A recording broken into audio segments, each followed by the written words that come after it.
Hi, my name is Karen Fabian, and I'm the founder of Bare Bones Yoga. Now, my specialty is anatomy, so everything that I do is really geared towards helping teachers understand anatomy and really understand the key parts of anatomy, rather than trying to learn everything under the sun.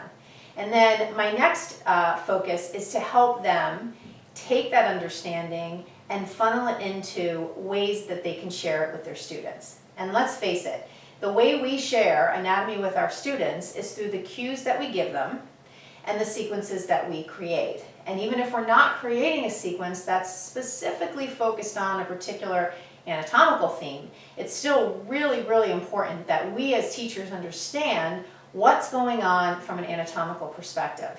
And one of the other really amazing shifts that happens for teachers that I work with is that once they really understand the anatomy, the cues they share are not only clearer, they're also more understandable and relatable by their students.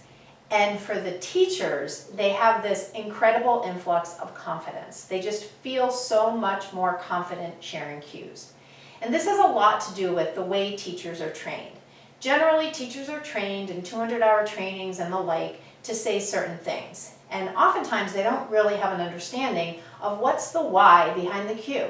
And so that's always been my focus, is to help teachers understand the why behind the cue so that what they share, they can really back up with knowledge. So what we're going to talk about today is moving from high to low push-up. And I want to show it to you in a way that you're probably going to see right off the bat is problematic.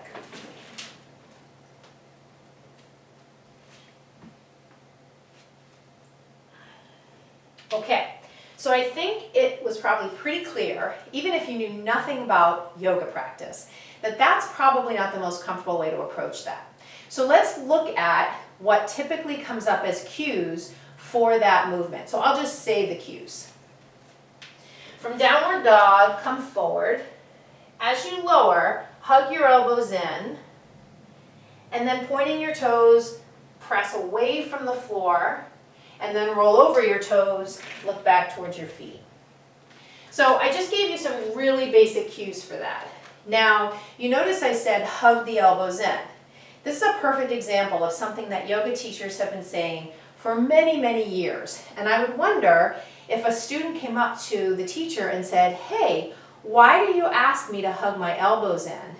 I would be amazed if most yoga teachers could actually speak to the anatomical reason behind that. So let's talk a little bit about it. When we have people move from high to low push-up, there's a lot that can happen with their scapula. The scapula are bones on the back, otherwise known as the shoulder blades. And the cool thing about them is they move, kind of on the back.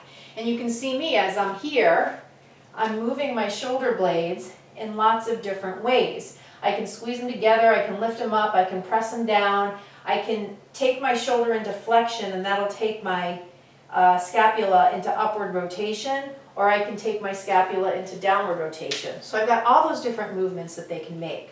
The problem when I move from high to low push-up is that if I let my scapula elevate, it'll look really uncomfortable and feel really uncomfortable. I'll put my knees down so I can do it a little slower. So you can see here, as my elbows wing out, my scapula lift up towards my head more. And that's because I'm using movement from the trapezius muscle. And so the trapezius, the upper part, literally attaches to the scapula. So as I take my elbows out wide, and even if I didn't do that, I could still get that scapular movement by contracting my upper trapezius and letting it pull my scapula closer to the base of my skull. Now, if I don't want my scapula to lift like that, I've got to use a muscle that keeps them more kind of on the thoracic cage itself. And so I need a muscle that's more around here. And as it turns out, that muscle is the serratus anterior. Now, as I take my elbows and hug them in, you can see I have this other hand on my scapula. You can see that the scapula is not lifting. So here I'm getting more work by the serratus and less pull up by the upper trapezius. So that's why when I lower with my elbows hugged in, I'm using more serratus and I'm using less upper trapezius, which is why the cue to hug the elbows in gives the right muscle a chance to activate, thus keeping the scapula more hugged onto the back. And you can think about that movement from high to low push-up, up dog to down dog as a very dynamic movement. So in a way, in order for me to do that frequently and expend less excess effort, I want to kind of control movements that aren't really necessary.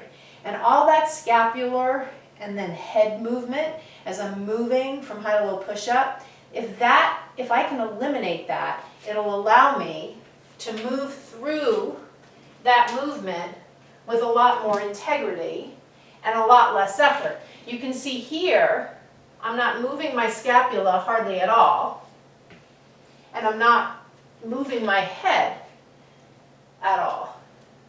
So it takes much less effort to do that movement. Now there are other muscles at work there. Today I just wanted to talk to you about the scapular part. So all of this, you can see, allows me to link what I know about anatomy with the cues I share.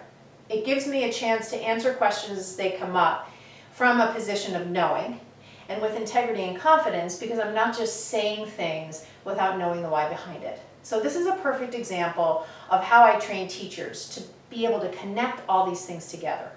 So what I want to do is offer you an opportunity to find out more about my program called the Blueprint Learning Program. So I'm going to include a link to my wait list on this video, and all you need to do to get on the wait list is click the link, and then once you do, I'll follow up with you and find out what you're looking to learn, where you feel you have some knowledge gaps around anatomy, what programs you've taken, what you're still looking to learn. If you feel like you're lacking confidence when you answer student questions or share cues, we can have a quick discussion and then I can share what my program can offer you.